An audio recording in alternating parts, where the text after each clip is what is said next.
Namaskaram. Today it's a podcast with the fund manager. So today our intention is to learn how to pick a stock from a fund manager. So a fund manager can be a mentor and explain that how they pick the stock and how normal retail investors can try and follow this. If they are not able to, they can come back to mutual fund always. Sure. But let us understand that how stocks are picked.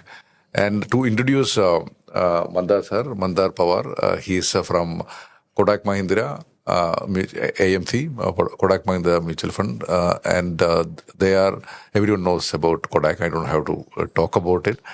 But Mandar sir, he was in a broking wing, then joined with Kotak Mahindra AMC in 2008. Till now, he is doing a research analyst work and fund manager now with a couple of funds, ESG and Kotak Mahindra ESG fund and Kotak Mahindra Energy fund. And he's a MBA, he's a CFA, then mainly covering oil and gas sector, auto, cement, and I think list goes on. We'll talk about it. Correct. So I think if you can introduce you as a person, then we all can connect with you. And how is your childhood? Then how did you enter into market? Sure. Yeah, that will be great to start. Right. No, thank you very much, Nikhil, for having me here and giving me this opportunity to have and connect with your clients and viewers. So just to briefly introduce myself also, like you said, I joined in 2008. So I'm spent almost 18 years now. Okay. So don't be surprised if I talk about consistency more often when it comes to investing, because probably something that gives a rub off from how my career has also panned out, and I have seen the benefit of being consistent. So my interest in finance, I think, comes from my father's side. Okay. He comes from the finance. He spent his career as someone in a private company in a finance department. Okay. So always there was interest in accounting and numbers, and he put that emphasis on, following on the accounting part, etc. And so as a student back in my college days and MBA days, focusing on, the accounting as a subject, it also flowed, to financial analysis part. Okay. And when it flowed to financial analysis, the interest kept on going on how to analyze companies. Okay. And there was always this relevance of stock market, which was there. Okay. Because, my father as a retail investor would probably invest a few amounts of in stock market. As he went into retirement, he also started getting a little more active. And then I thought, okay, this space looks interesting, something which connects me also with my finance background that I'm learning, and accounting background, which is learning. And I think that, dynamism of equity markets, right? The constant analysis of the developments, companies, accounting, which is more specific. You are looking at global picture. All that kept me excited, and that is what brought me in this field. Yeah. I think every day you can be a student and Yes, do the studies on. And after even I think the 20 years of career, I think I'm still a student, right? Because you're still learning new things. Yes, I think more you learn, you understand that more again you need to learn. Correct. It's very good. So you post MBA you started investing, or before that you taken a stand? So immediately after my MBA, I joined as an analyst with a small broking firm. Okay. And I started covering 2 or 3 main sectors. Oil and gas used to be there. So that is one sector which I started my career with, and it still continues with me. I have, in my journey, it's been my fortune that I have got opportunity to cover many more sectors. Okay. So in my time that I spent 3 years before joining Kotak on the sell side, and 18 years that I have spent in Kotak. So I managed to cover some 7-8 sectors. Okay.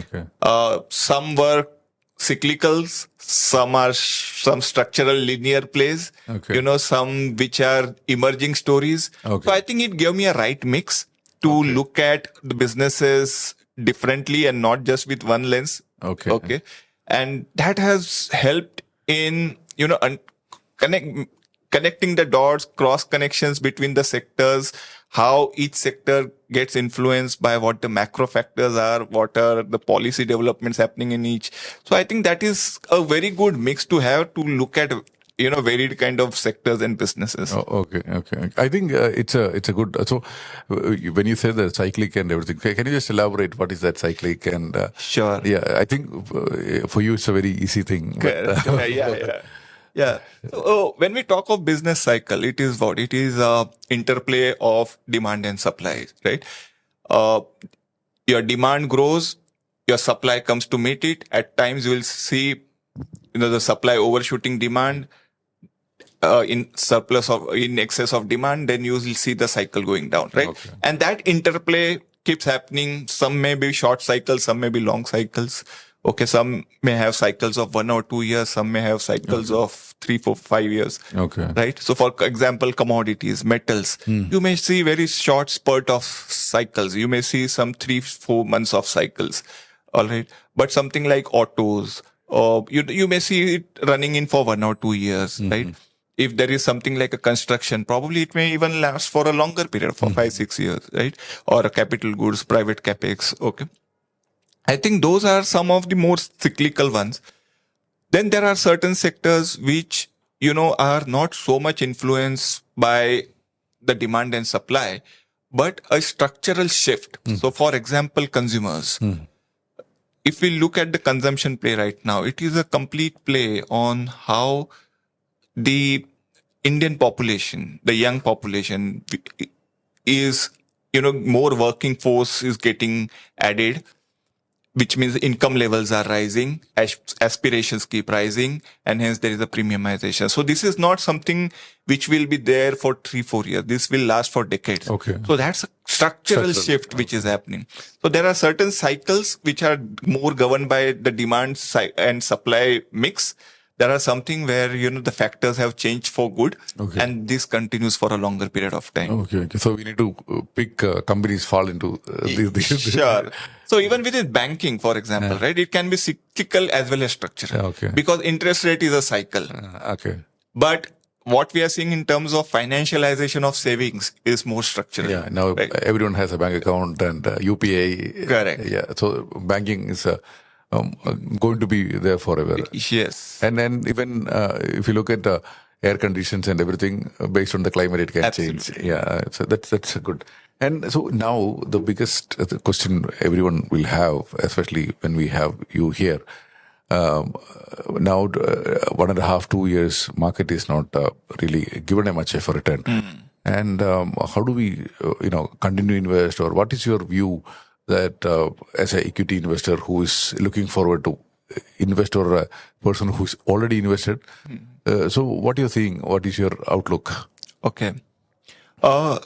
See, my primary thesis on equity market and what we also preach at Kotak Mutual Fund is don't lose sight of what we are undergoing in terms of the India's growth story, right?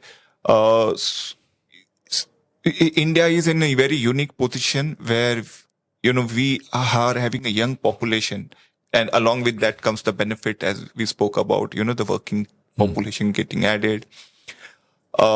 If we look at, something even little shorter time frame, look at the policy stability that we have. Okay. So there is a stable government. So there is a certainty on the policy. Okay. So you have the demographics in favor, you have the policies in favor, and we have a thriving domestic economy. Okay.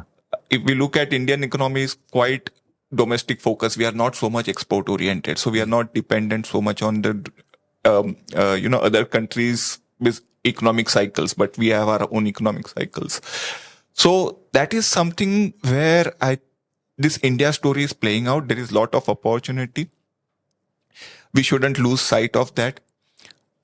No stock market anywhere in the world will move in one linear fashion. Because if it was that predictable, your risk rewards will always be low, right? The risk reward only comes when there is certain risk involved and there is certain reward involved. I think volatility is to be expected. What we are seeing right now for the last 2 years, if we have not made return, it has come back on, multi-year strong returns which had come in. Okay. And this kind of a phase of consolidation is something which are very natural to any market cycles. And India is undergoing that. Probably that consolidation phase would have lasted longer than one expected. And the reason for that, there are certain events we couldn't have predicted.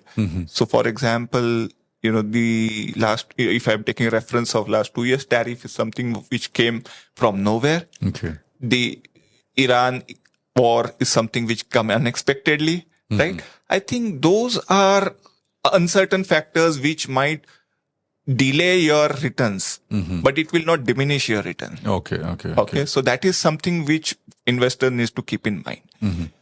More predictable factors like a interest rate cycle, etc., weather patterns, maybe something which are part and parcel we have seen in the past cycles also. Okay, we can make some study of those past cycles and make a prediction.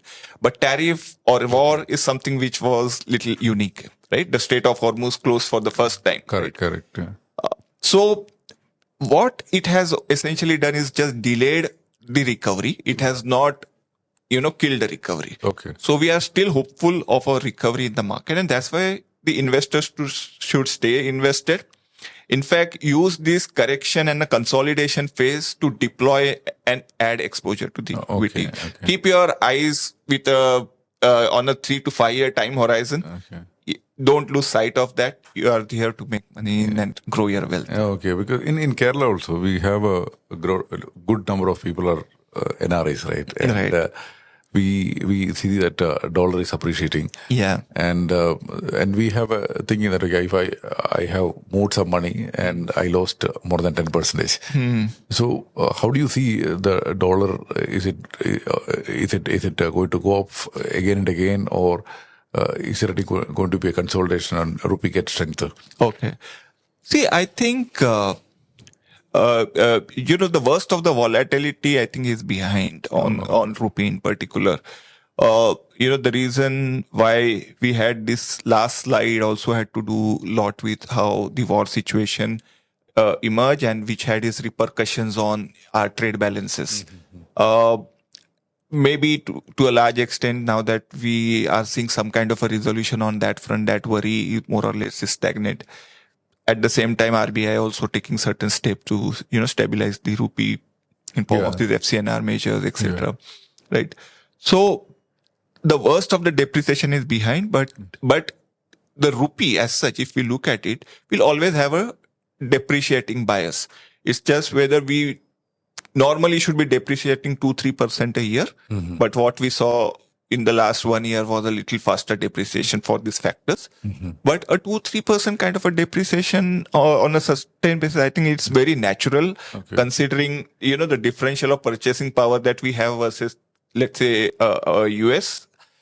And that's why as somebody who has a currency exposure, I think that is one should take in mind. Okay, rupee is not going to appreciate one way because RBI will also try to manage that somewhere because, if the rupee appreciates very strongly, then the exporters are at disadvantage, which kills or, puts their export markets at the growth at risk, right? So they would not want that. I think it will be more managed kind of a band, and that has been the RBI's approach for the last few years. They have not allowed the rupee to depreciate too much or appreciate too much. Even when we were getting in, the inflows in form of FIIs and FDI flows, RBI was adding to its reserve and keeping the rupee in a stable band.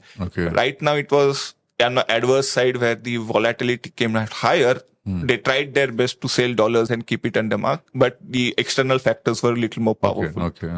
But I think should be more in a manageable band. Okay, if this things is getting settled, I think things are in a little more controllable thing. Correct. And anyway, you guys are managing your multi-asset and gold and everything. So, what is your view as a US and your fund house? Sure. So we are in a position where we are, positive on equities as well as on commodities. Okay, it's not a question of one should be in one asset allocation over the other. So it is how much you allocate out of your total allocation to here. So we will face this kind of valuation basis where whether we need to allocate to equities or whether we need to add to commodities. At this point of time, we are positive both on gold as well as on equities from that 3 to 5 year time horizon. I think commodities, but the precious metal commodities, I think the gold purchases by the central bankers will be the key argument for support for gold prices. And I think that is a trend that may continue for a few more years to come. Okay. And therefore, it remains as a preferred allocation for us also. One, of course, needs to keep an eye on how the interest rate scenario and the inflation moves, because that will also have its impact on the commodity prices. Okay. So, yeah, good. I think now we spoke about market outlook and the dollar and gold. And I think when we get you here, I think the important thing which we like to learn from you is that how you as an individual pick the stock and what all the advice you can give for retail investors, those who are opening their demat account and select. So, sure. So there are a good number of people, getting into that direct stock picking. Correct. So what will be the first advice that what all minimum things you should look? Sure. If you are a direct equity investor. Correct. Okay. If I'm a fund manager or an analyst or a individual investor picking stocks, what are we essentially looking at? We are looking at a stock which can appreciate. The stock price appreciation is nothing but a market cap appreciation, right? How will the market cap grow of each of a company that you are investing in? Either the profits has to grow or the P valuation, has to grow, or a combination of both. Right. So now if we are looking at how the profits of a company can grow, one needs to study the business of that invested companies very closely. So where are we in terms of their business cycle? Is there a scalability in the business? I think that is the most important factor. Is the business scalable? The sector headwinds or tailwinds, how they are shaping up. What repercussions it will have on the margins, how the market share shifts are happening within these sectors. Okay, I think that is the starting point where we are trying to filter out which sectors to invest in, which stocks to invest in.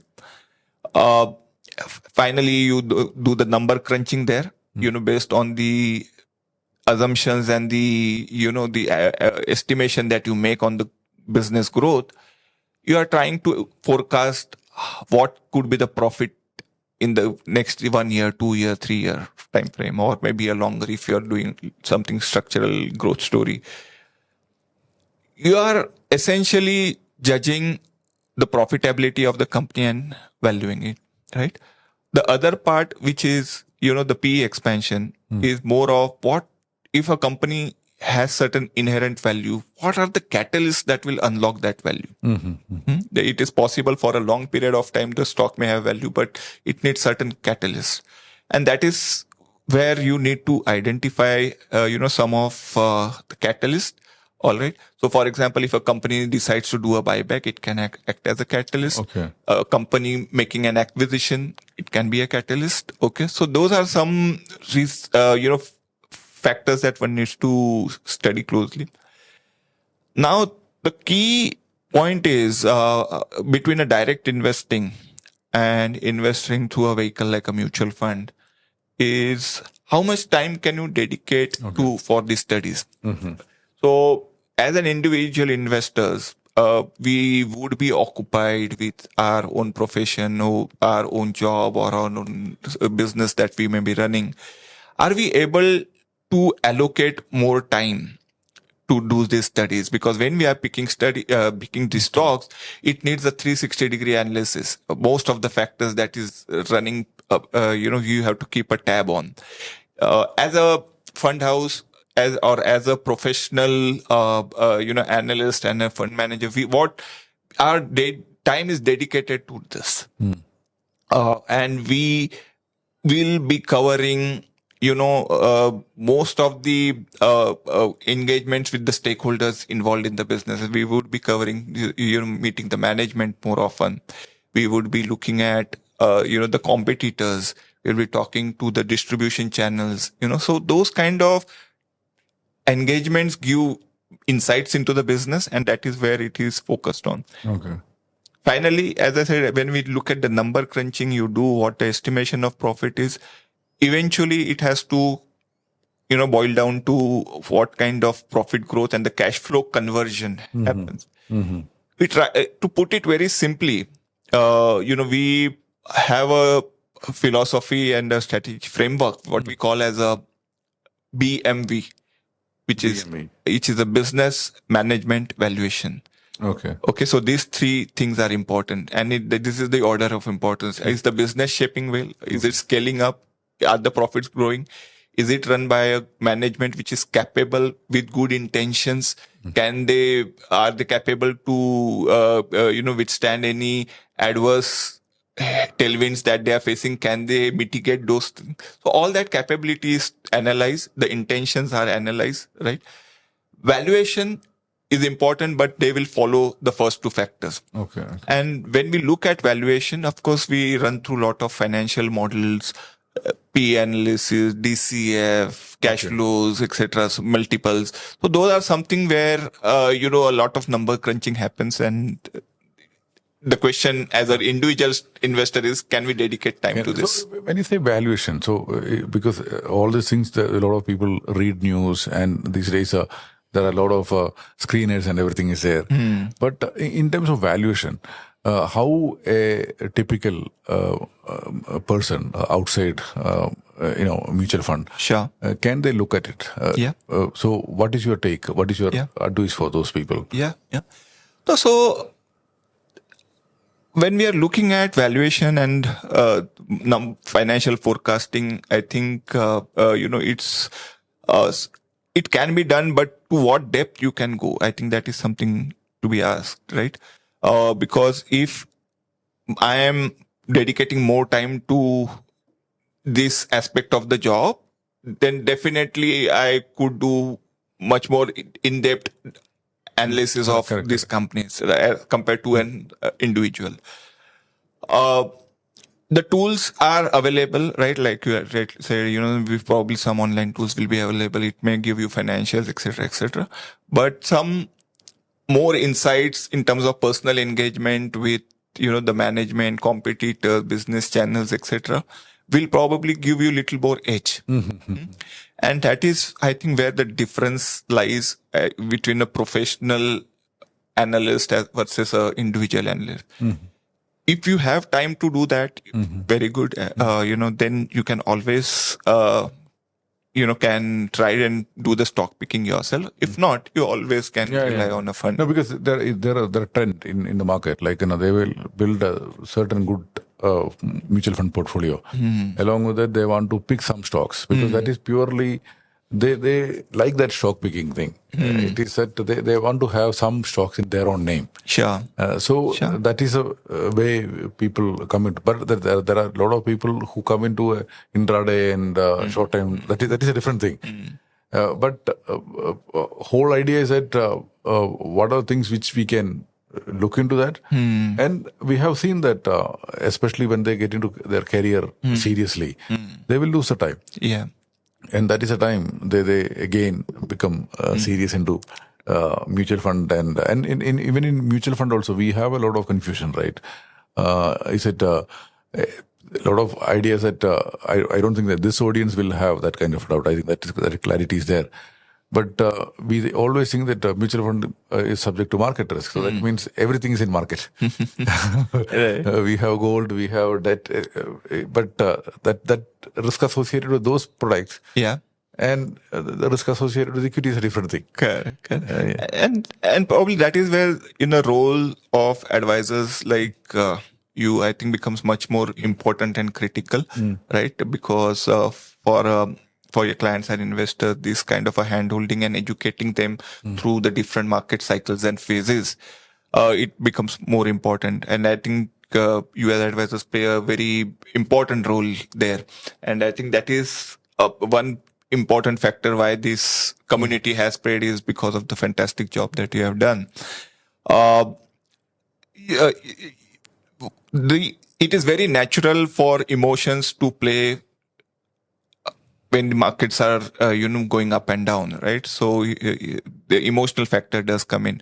I think market investing is more about how you can control your behavior and emotions in the volatility rather than just picking stock. Yes, picking stock is important, but equally important or probably more important is how you can control your behavior and your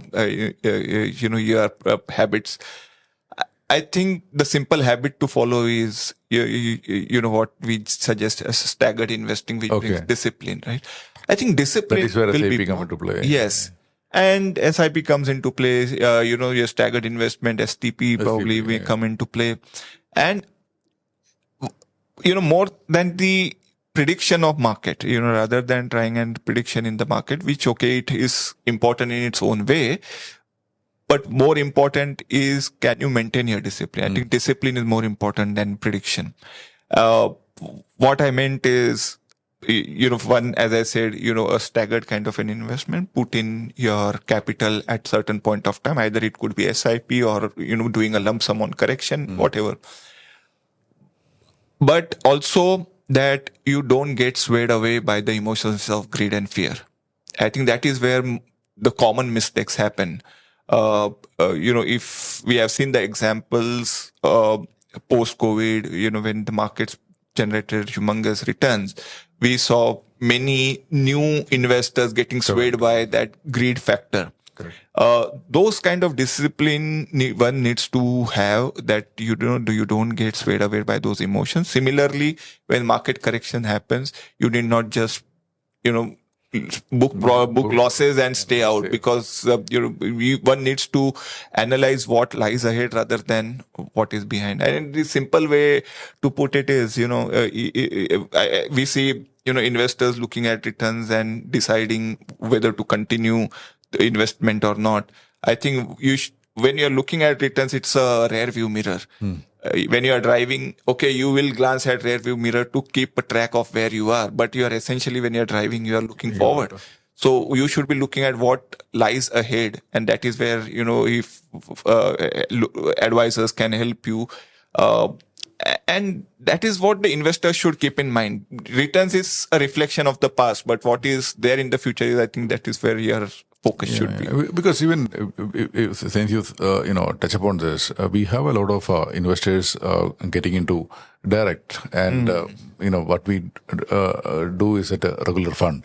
And this is the one question I get it, especially when I do all workshops and everything. That why should I invest with you? Because because when I was in last week I was in a place where I was doing the workshop. They think that we were expecting a fund suggestion, So, but can you tell that? And then I was telling that I don't know who you are, so you tell me. Then I will think about telling that. But what would be your advice? That who should look for an advisor, who should not look for an advisor? Okay. No, I think advisor is necessary for everybody. Like we also sometimes say, sabko sarthi ki zarurat hai. Everybody needs an advisor, right? Even best of the, let's say, even best of the cricketer would need a coach, right? Even if you are a Sachin Tendulkar or a Virat Kohli, you need a coach, right? Now, the point is, if you are looking for somebody to hold hand, probably if you and get an advisor who had that decent track record in terms of guiding. First is understanding the requirement of the client in terms of the investment goals and the risk profile, and accordingly suggest the investment avenues that is best suitable.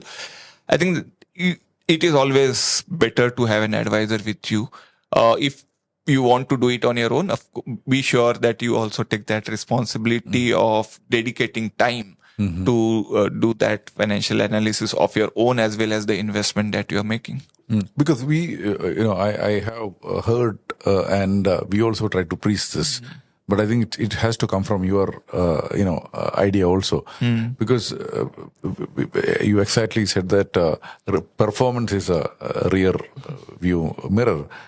And what else people need to look when I pick a mutual fund? Okay.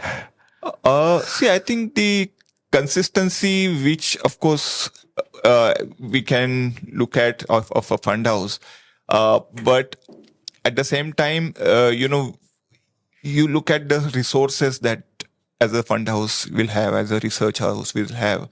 For example, in our fund house, we have a stable team who understands each other very well, right? So a fund manager and the research team has spent, average time spent in Kotak would be more than 10 years. Okay, right? okay. So, so you know what the fund manager requires out of you. The fund manager knows from an analyst, his recommendation. He can judge his conviction better. I think that one, stability of the team, that is one. Yeah, so Second, tenure of a fund manager can be correct. one, yeah. The resources in terms of fund house quality. Correct. So I think that also matters quite a lot. And experience counts a lot. In fact, I can recount my own experience. The first year I was in my first year of my career as an analyst. And I was tracking oil and gas then. And the first union budget, there were major tax changes which happened. And I was completely lost what has happened, right? Because I was told, okay, this is the tax rate and this is the impact, but this is something complete change of the structure. So even if I have done my part of analysis of how the industry is, but this new googly, completely got me flabbergasted, right? So I had to go back to my seniors, check with them how the policy changes, etc. happens. I think that is something where experience is, invaluable. I mean, this is very, very important factor which goes while getting into this investing phase. Okay. So if you look at a mutual fund point, so definitely consistency, we can look at standard deviation and all those things. So that is but the point is that do I have any formula where I can look and select these funds from a fund manager's point of view? Yeah, no, I think it's not so straitjacketed kind of, simple formula. So it is an art as well as a science, right?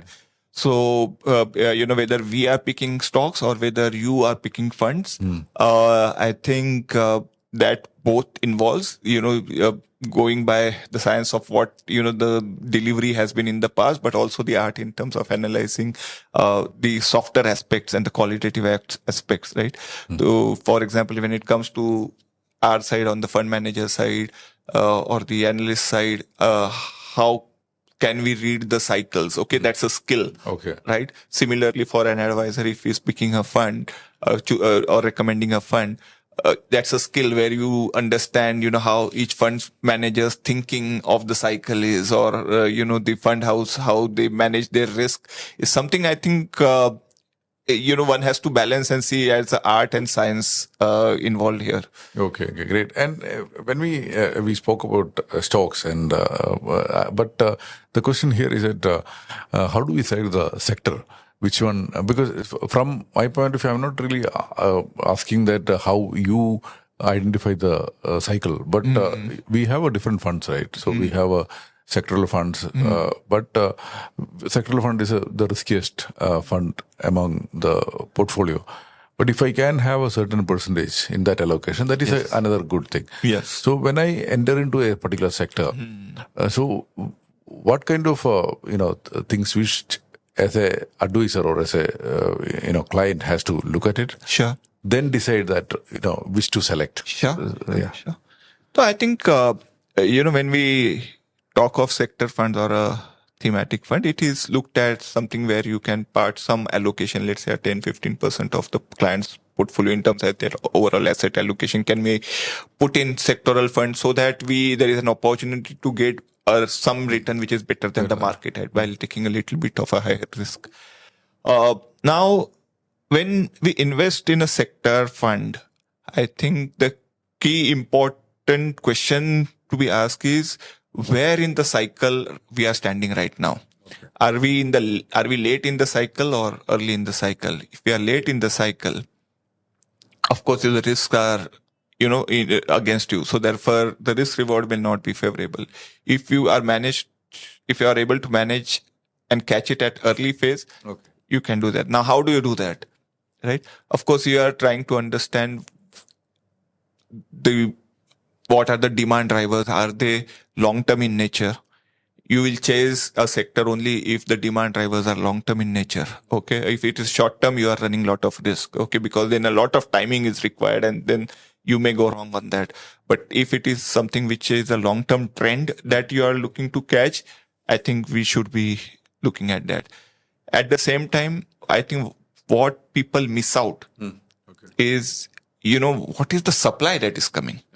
Okay. Because many a times you see opportunity within for a particular business, but people miss out on the competition that is growing in that business. So I think that is something which you need to understand from how the demand growth is matched with the supply growth. If it is more tilted in terms of the demand growth as compared to supply, that sector will tend to do well, right? If not, the supply, if it is in excess, probably the sector will not give you the desired returns. Okay. So this is, we can say, when it works in a perfect market condition, uninterrupted by policies. But if your sector is driven by policies, there's an additional layer that comes in. You have to understand which way the policies are shaping up from the government side, right? Now, for the example that I just gave on, the taxation on oil and gas, for 18 years that I spent at Kotak, and I may have witnessed maybe, every second year some taxation changes in this oil and gas sector because it's heavily interfered by the government. Yeah. Right? On the top of that, there are a lot of geopolitical equations there. So, despite spending 18 years or 20 years studying this sector, whether I can predict what is the next policy change, no. But at least can I make a little more educated guesswork? Yes, I can. Right? So I think if one is looking at a sector fund, probably which is more cleaner place, demand supply driven, I think which are more predictable, I think we are better off there. If it is prone to policy risk, then probably one may look to avoid that. Yeah, even now there's a lot of trends coming up, right? So you have a EV coming up. Yeah. You have I think defense, again, I think government will show some interest. But I think easier may be banking, pharma. Those are pretty, at least we know it's not easy. But anyway, people need money. So banking can grow. Yeah. So, and so when we look at the sector, the biggest thing is that we need to exit also. Because it's a long-term play. So what is the time which we think that take an exit? Is it a return is the one parameter we can look, or the demand of that sector?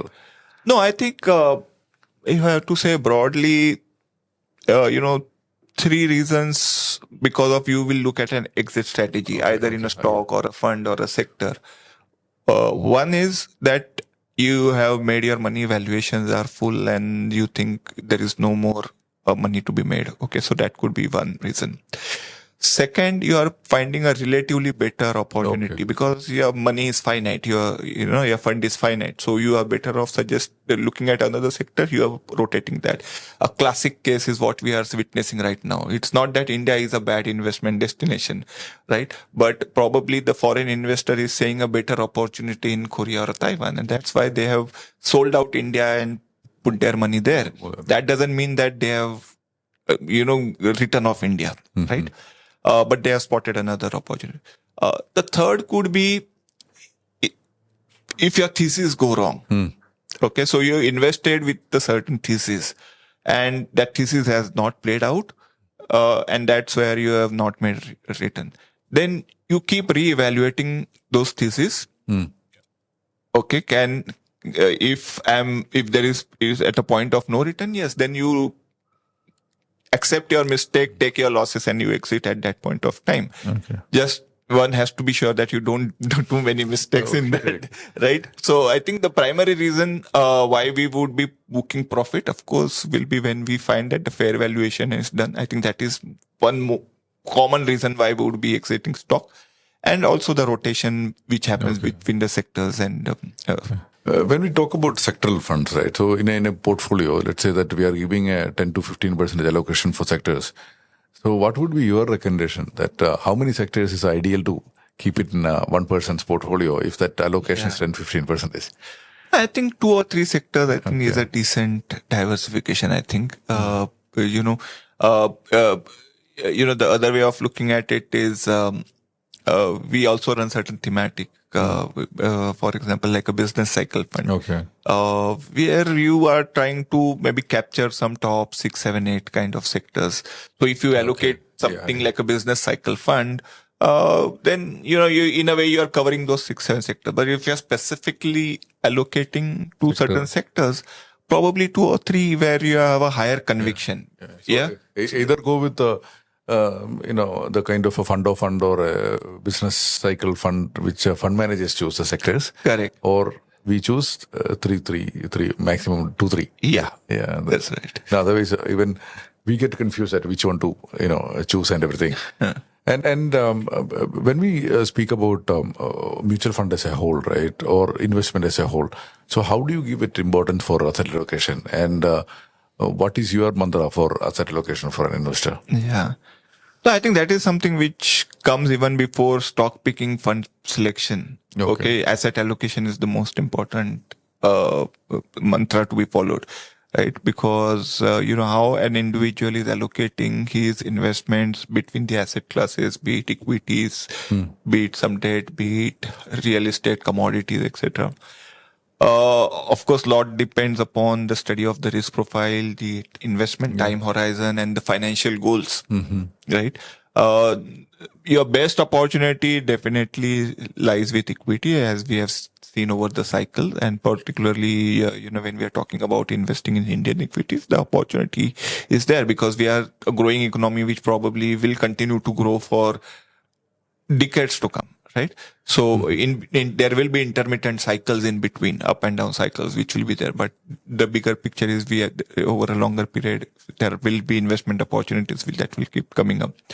Now, equities is the best way to ride the India growth story. Okay. That portion will probably give you more predictable returns and build in some safety in case of, there is an immediate need of a liquidity when the market is bad or something. Okay. So that gives you that liquidity in that. So therefore it is necessary to even have some bit of a debt allocation within the asset allocation.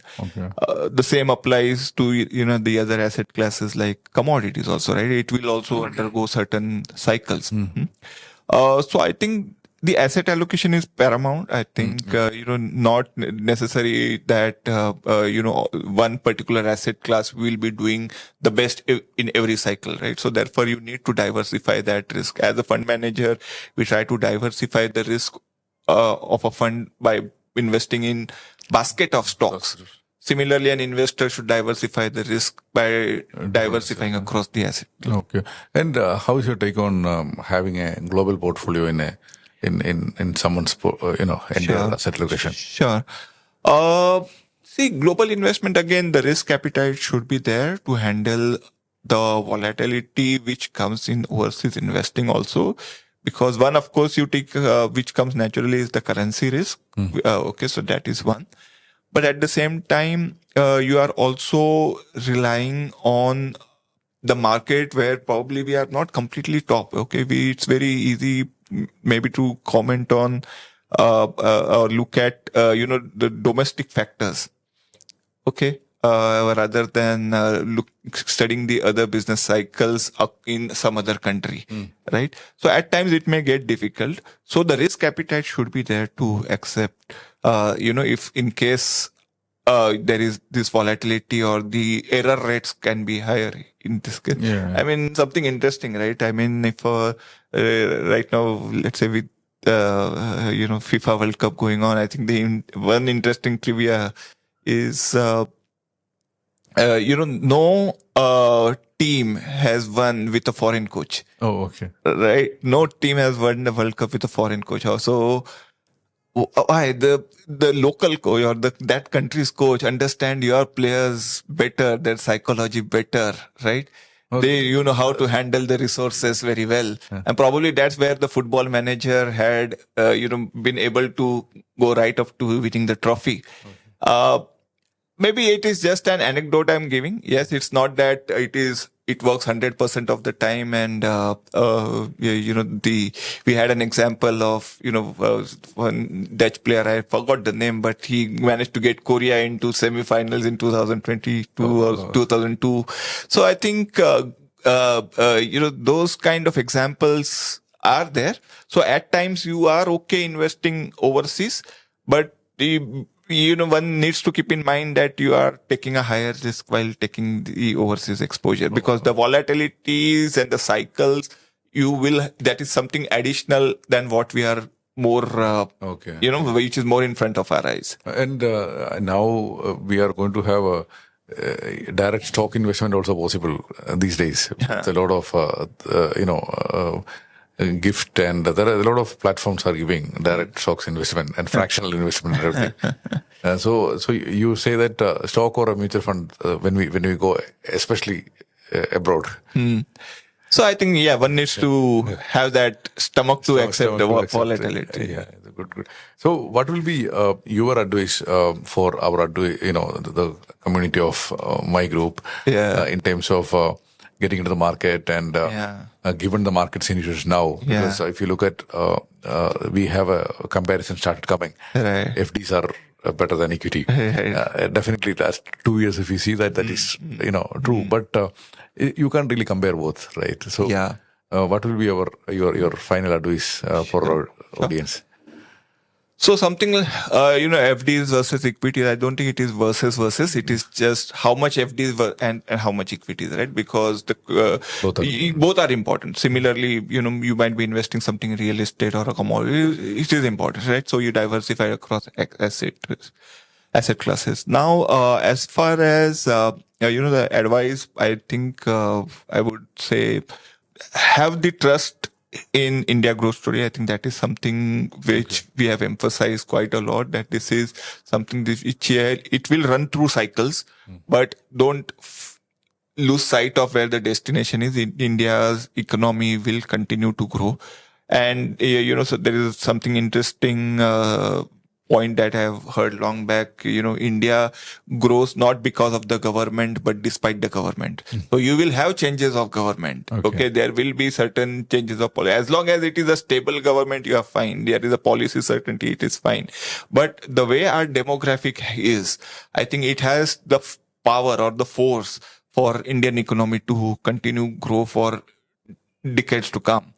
And the best way to do that is equities, and you can continue participation. So your participation is more important, right? Rather than reaction to the market. So don't focus on discipline, focus on participation, not so much on reaction. Okay. I think when we look at as an advisor's job, earlier we thought that goal planning and asset allocation is important. I think now it is more of managing that emotion, play a bigger role than anything else. Correct. Yeah, cool. And thank you so much, sir, for taking your time out when you came for a shorter visit. And this knowledge definitely will help a lot of investors to gain a lot of confidence about the market. Thank you so much, Nikhil. It was a pleasure to be here. Looking forward to more such interaction in future. And I'm wishing all the best to your clients and your viewers. may they have a very good value investing and wealth creation for whole. Yeah. Thank you for doing this podcast. Not only that, thank you for helping our clients to create their wealth also. Yeah. Yes. Thank you so much. Thank you.